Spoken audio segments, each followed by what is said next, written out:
Yeah, yeet.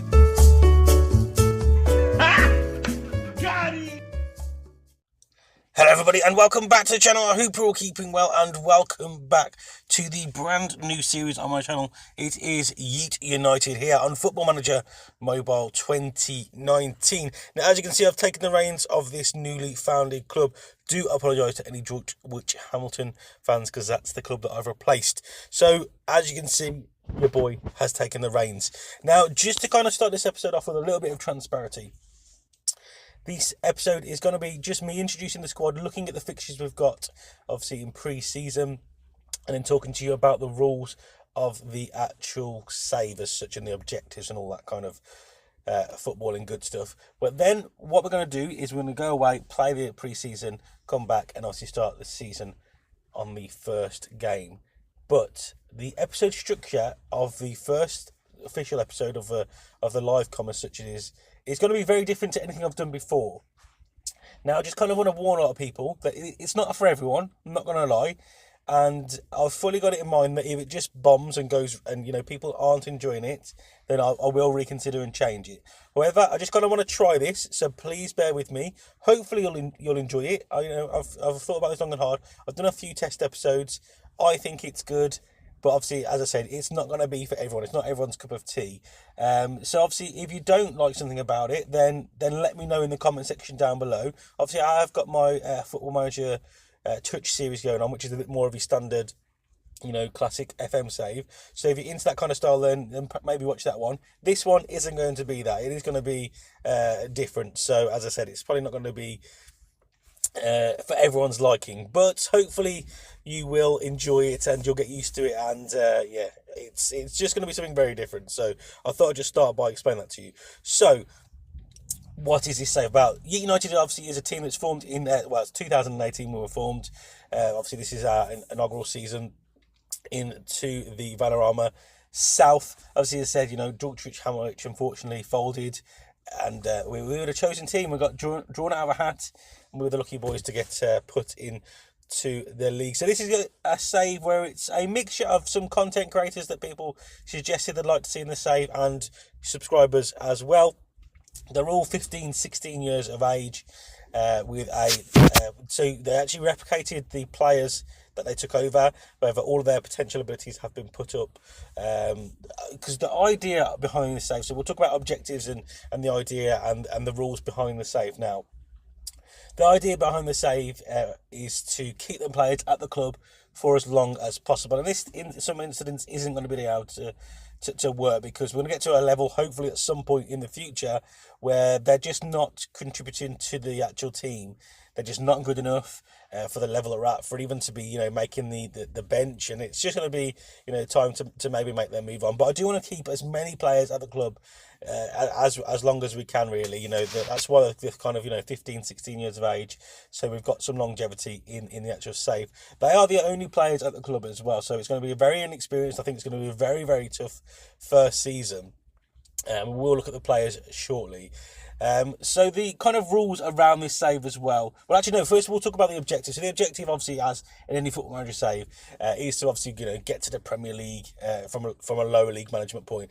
Get to the Premier League, and then obviously, dominate the Premier League as well as winning the Champions League. And anything else we can kind of win in between, obviously, that would be great, like FA Cup, League Cup, all that kind of, all of the cups, basically. We want our silverware cabinet to be gleaming from head to toe. But there is a few rules to kind of, make it a little bit more challenging along the way.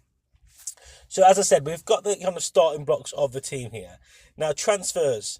Obviously, as I said, I don't want to get these players away from the club at any point. So I will be looking to avoid selling them at any cost, especially when they are good enough to stay at the club. Obviously, when they drop below the average of the club, they're below par, then maybe that's when we look to move them on. But hopefully, I could potentially move them into the scouting team, the coaching team, something like that, keep them within the club. That is the hopes and dreams anyway. Transfers in is a little bit different. So the idea is I don't spend any money. So all of my wheelings and dealings are done in that free agency. Now, the caveat to this, though, is the fact that I don't want an old squad. So I can only I can only bring in a player that is 21 years of age or younger. Now, this can obviously be done when the contract has expired, or we can pre-sign them on a contract with obviously their date pushed forward to whenever their contract does expire for the team. But I will not be spending any actual physical money on a transfer fee. So obviously, if there's compensation, then there's compensation. But I will not be putting in a transfer fee. So it's only for free agents or people whose contracts are expiring in 6 months that I'm going to be looking to sign. And to caveat that, obviously, they've got to be 21 years or under. So this is going to make it quite tricky, I think. I think this is a good challenge, purely because, if you think about it, the players that get released onto that transfer market, while at the moment I probably could find a few gems, in the future, there's not going to be that many players that are being released. Hopefully, the big boys going to release some of their players I'm not looking at, and I'll obviously be able to start one of them up. But there's probably not going to be too many real good players that are released from a club that's going to then come into my club and make a good impact into it. So I think it's going to be a really good challenge, and hopefully you guys agree with that one as well. So yeah, it's a pretty. I'm really pumped for this save. As I said, it's something slightly different. But we're going to go now ahead and obviously just quickly read what these are just saying here. My start of the season expectation. I said the money isn't what I'm looking at here. Everything will be basically moved into that wage budget, because that's what I'm kind of, as you can see at the moment, I'm already over the wage budget. So obviously I'll be moving all that anyway. They're saying to reach the playoffs. Okay, we'll roll with that. As I said, I've not seen this club yet, so I don't know what it's looking like. Welcome to the club. Get started. Leadership invites you to the facilities. Okay, so we're saying at the moment, obviously we've not got a lot of. I will look obviously at filling these in as we're going. I will actually do my own stuff away from the camera, but I'm going to put some advertisements up now just to see if we get anything decent back. We usually don't. And here is the team report. So as you can see, we've got a very loyal group of players. We've got a group of players willing to work hard for the team, which is really, really good. Good starting blocks for sure. Current squad tends to thrive on big matches. Good. We have a calm and amicable group of players. Moral is good. So yeah, it seems good. We've got high energy, team of high capability of passing the ball, great depth in central midfield positions, great depth in the left wing. Lots of positives there to take away. Obviously, the negatives are things that obviously I'm looking to kind of work on, or it's going to be hard without the fact of bringing any players in, really, which we probably won't be bringing any players in this season. But who knows? We will have a delve into that transfer market. We appear to have a group lacking in determination. That's not ideal at all. Lacking in leadership, kind of understandable, I suppose. Tends to make the wrong decisions at key moments. That's not a good trait to have. We're lacking quality in fullback positions. Great. We've only had limited transfer funds. I'm not really too bothered about that. We're currently operating over our total wage budget. That will be addressed shortly, and we need to improve the standard of our backroom team. Completely agreed. So now before we do anything else, let's go over and meet the team. As you can see, not the biggest team at all, but as I said, this is kind of full of mostly my subscribers who signed up to this little series I'm doing, as well as a few content creators who currently haven't got a team, so no hashtag United players, anything like that. Currently players who haven't officially got an actual team were suggested by a few of my subscribers as well. So I'm going to just start as well by saying, guys, I apologise in advance. I'm going to butcher 90% of these names probably, but we'll just go ahead with it anyway. So starting off with the first player, Jonathan Leah here. He's a Maltese goalkeeper. He actually I didn't actually get any goalkeepers. So these two are goalkeepers from a previous kind of creative club thing that I've done. So I'm not even too sure if these two are even subscribers still, but welcome to the team nonetheless. As you can see though, either footed, great youngster. He looks pretty good, to be fair, I'm not going to lie. Not going to lie at all. He's got good, obviously, physicals there, pace, stamina and strength, all good. But yeah, very actually good for this level. 9s, 8s. He's got, good communication, good agility as well, good throwing. Yeah, I'm pretty actually impressed. I think, it's going to be tough to obviously choose between these two potentially. But let's have a look at the next one. Oops, no, that's the wrong person there. Christian Storm. Okay, yeah, this guy here, 15 years of age, from Belgium as well. I think out of these two, it's going to have to be Jonathan, if I'm going to be perfectly honest. He's probably going to be my first choice at the moment, but who knows how they develop? Who knows what, it's completely random how they're going to develop, but hopefully, we're going to have some healthy competition between these two. So welcome to the two goalkeepers. We'll then move on to the defence. I clicked on the wrong player once more. Great stuff. We've got Hadi here. He's from Singapore. He's 15 years of age. Again, this is what I kind of like to see. If you've got kind of, great starting blocks in terms of physicals, that's good, because the hardest thing to do is actually improve a player's physicals, I find, on this game anyway. For a defender, the fact he's only got 6 tackling isn't ideal, I'm not going to lie. But he's got 18 positioning, which is okay. 9 for shooting. Not really too sure why that's one of his higher things. Aerial threat is good, 13. 16 in technique, so he's got good ability on the ball, technical, and he's good at shooting, and he's good in the air. Sounds a little bit more like a target man, if I'm going to be perfectly honest, than a defender. But he is a defender. He can kind of play centre back naturally. He can play either side of the left or right back if it needs to be in the save. But hopefully develops into a nice little player. Then move our while down. Will Keane, nice Japanese name.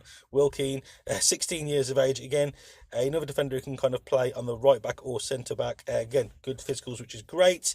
Tackling slightly better on this one, 8. He's got good dribbling as well. Good shooting once more. Technically quite good. Not as good in the air, though. I'm not too sure why all my defenders seem to be half decent at shooting. But yeah, again, a lot of yellows here. Hopefully they'll all turn to blues, during the season. But looks okay. We then got Stav Cobby. He's an English defender. As you can see, just plays as centre-back, either footed though, 16 years of age, 8 tackling, 8 decision-making, 8 positioning, good physicals, good in the air as well. For some reason, again, got a 9 for shooting. I'm not too sure who's doing these random, attribute selections, but that's a bit weird. But yeah, this one, he looks probably like, I'd probably say he's the most well-rounded one so far out of the 3 we've seen. So I'm saying so far he's probably contender for starting in the team. We've then got Harry Lewis, who to some of you don't know is also known as Rota Shaw. So he's one of the content creators who was suggested to me. Again, actually, no, he probably looks like the most well-rounded, as you can see here. They've all got exactly the same attributes, current ability, and the potential ability was based on the player they took over, so it is completely random. So you kind of will see a little flittering around of players. Some are good, some are okay, but they are just basically a replication of what the draw, how much term players were. Some of them have been boosted on their potential, because sometimes they have potential due to the player's age was their current ability as well, and obviously I didn't want that to be the case, considering these are only 15, 16. But Harry's got good physicals, great. He's very well rounded. 8 tackling, 8 dribbling, good passing as well, good aerial ability, good technical on the ball, good creativity, good leadership. Yeah, to be fair, he looks like potential captain material here, as well as first choice centre back. We then move on to Mohamed Hassan. He's a winger, I suppose, but also can play at not wing back or full back even, on the left, but can also play midfield central, so good to have versatility. It's again great physicals, and that's pretty well rounded, isn't it? They're all in that kind of 8 ballpark, which is good. If there were 6s, then you'd come in and are in, but because they're at that 8 level, crossing and dribbling there as well for a potential attacking wing back we might be using is good. He's got 8 in tackling as well, 8 in positioning, good teamwork, good technique, good in the air as well. Yeah, he looks pretty decent. Liam Arandrost, I apologise in advance. Swedish 16-year-old, looking very good indeed, actually. Good physicals, as we kind of keep mentioning. 19 aggression, not the best for your kind of defensive midfielder. That could slightly cause a few issues. Well, we see our first 20 on the board there. 20 technical, good passing as well, good in the air, decent creativity and decision making. Movement of only 5 though isn't ideal, but he's got 9 tackling, which is good for a defensive midfielder. So he's going to be looking to obviously break down the play, and obviously start with that 10 passing is going to be key, especially with that 20 technical ability as well. Fuddled Fox, so this is surely if you play Football Manager Mobile, you know who this guy is. He is one of the staff writers, I think one of the head staff writers over on FMH Vibe. Link to their link to their website will be in the description down below, guys. If you do want anything to do with Football Manager Mobile related content in terms of kits, badges, logos, great write-ups from very talented writers, please be sure to go head over there and let Fuddled Fox know, because he's written some really good stuff over there. As you can see, he's kind of midfield central, but also can play up front. I'm not going to kind of talk about the physicals, because we know that seems to be good. Again, another 20 there, technical of 20, which is really good to see. 7 passing, not ideal, but it's not terrible. He's got good dribbling and shooting though, so that kind of makes me think more naturally a striker than anything. Good in the air as well. So this is a box-to-box midfielder, but again, I'm thinking 15 aerial ability with a 20 technique, 10 shooting. He's looking like a decent target man as well, to be perfectly honest. So I'm not too sure where I'm going to be playing him, but welcome to the team nonetheless. We then have Matt Craig. So Matt Craig is also known as Matt HD Gamer. I think is this what his channel is. He is a not football. He's a FIFA YouTuber, content creator on the YouTubes. He's English and he's not 16, but he is for the press of this. Not he's slightly down on the old physicals there, but they're still there or thereabouts.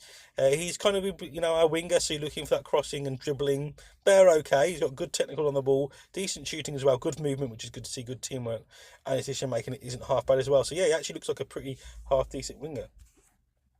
We'll then move our way down the page, and we next up have Michael Sandland. So this is a player who can play in multiple positions. Some of you may know who this man is, some of you may not. As you can see, good physicals, good tackling actually as well. So not too sure where he's going to be playing, but he's got good attributes. Got kind of well all-rounded player, I would say. He's playing in multiple positions, but he can offer that thing. He can play left of midfield, he can play right midfield, he can play in that attacking midfield 10 spot, he can play just normal midfield central, he can play defensive midfield. He's a midfielder basically, an all-round midfielder. It says he's actually an inverted wing back, which means but he's not actually a wing back at all. So I'm not too sure. That's not what I said it as, but we're going to have to roll with it, obviously, because I'm not starting it again.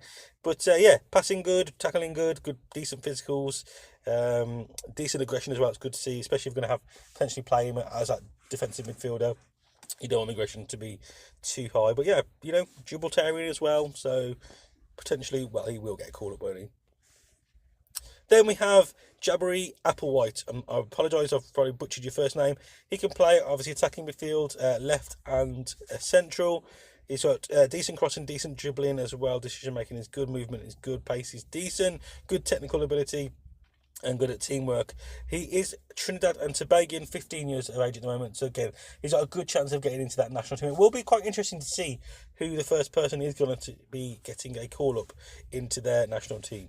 We then have Jake Dawson, a 16-year-old English player. He's again very similar to kind of Applewhite in terms of positional play. Looks slightly better though, if I'm going to be perfectly honest. He's got good pace about him, good decision making, good movement, good dribbling, decent passing and good shooting. And they're the kind of key attributes, obviously it's pointed out there for an inside forward. So he is actually looking and 16 technical ability as well. Yeah, very good in actually. Probably one of our best players so far, if I'm going to be perfectly honest. So it'll be interesting to see how the young Englishman develops. Moving on to Mike Dennis. He's an American, 15 years of age, and he is actually looking very good indeed. Good physicals as all-rounded. He's kind of natural as a striker, but can play anywhere behind the striker in them 3 attacking midfield positions. Good technical ability, good passing, good dribbling, good aerial, good leadership.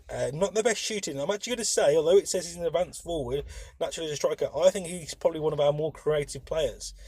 So he might be playing as the number 10 spot, although it's not his natural position. His attributes are kind of pinpointing me to that would probably be slightly more beneficial for him. We then go on to Mohad Ashraf. He is from Malaysia, 16 years of age. He's another striker, but can play on the left wing as well. Good shooting, 11 shooting, good aerial ability, good technique, which is good to see. Physical is probably one of the not bad, but probably the worst that we've seen so far. Decision making is half decent, and movement as well. Actually, yeah. So for a striker, he's actually probably looking like the most promising one so far. As I said, Mike Dennis is probably more of that kind of behind the striker number 10 role. But depending on what formation I play. But yeah, he's more looking like an actual out-and-out striker, although it does say he's an inside forward as well, so I'm not too sure how that works out. We've actually missed a player out, I just noticed. Chris Dixon. So this is also, what's his name on YouTube? I watch a lot of his videos. Chris MD. I don't know why. Mind blank then. Couldn't remember. I watched like nearly every single one of his videos as well. So he is kind of, he's a midfield central as well. He can kind of, I played him as an attacking midfield central because at the time I didn't have enough people kind of there or thereabouts. But he's probably going to be a midfield central player. Good passing, decent tackling, good decision making, movement and positioning, good leadership, teamwork. Very good. Looks very very good actually. Yeah, he's going to be very useful. Who knows how far Chris MD's actual footballing career can go. Now he's actually in the English lower leagues as such. So I'm pretty sure that's all the players. I do apologise. I don't know why I just went from Jake Dawson straight to Mike Dennis. It wasn't intentional, but there we go. Quite a small team, as I said. But we will quickly have a delve into the fixtures now and see what we've got. So we've got quite a few friendlies to actually handle against some big big teams there, to be fair. Colchester and Blackpool are going to be definitely challenges for sure, but it's good to obviously pit ourselves against clubs that are better quality, just to see at the level that we are at the moment. So, yeah, lots of work to be done in pre-season, finding out obviously the tactics, all that kind of good stuff. I haven't really got a tactic in mind at the moment. It's going to be completely kind of me working with what I've got there. And obviously just tinkering around with it in pre-season. And we're going to obviously come back for the game against Willing. As I said right at the start of the episode, guys, it's not going to be everyone's cup of tea. I completely understand that, but hopefully you guys will enjoy it nonetheless. I think that's pretty much it for today's episode, guys. We've wrapped up. We've talked about the players. We've looked at obviously the games we've got. We've told you when we're going to be back against that game against Wellington. I'm not 100% too sure on the schedule of this upload just yet. I apologise for that one, guys. I'm not sure how quickly I can get these things out, as I've got my other save running, as well as my podcast that I'm doing. So yeah, very busy at the moment on the content creation side of things, as well as work and real life and all that kind of stuff. But anyway, guys, as I said, that pretty much wraps up today's episode. If you have enjoyed this one, then don't forget to show support by dropping a like on the video. I have been Just Mike Plays, and I'll speak to you legends soon.